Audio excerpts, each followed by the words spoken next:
if you have a lot of play and it's sloppy in your transmission,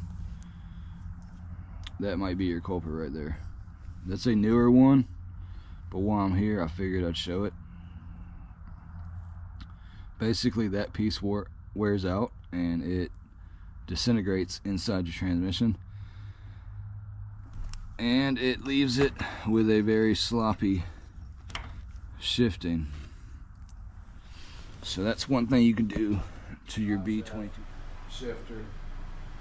Now it's time to put my header on, put my intake manifold on, put everything, all the accessories, get everything ready to go.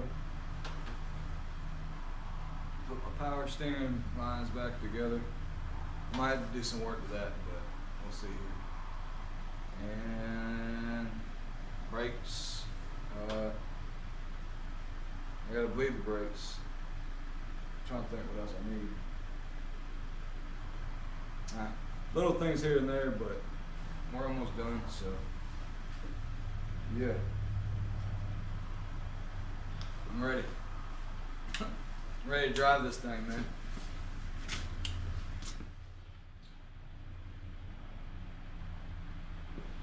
I'm probably not going to record every single thing, but I'll just do a time lapse or something. But that's it.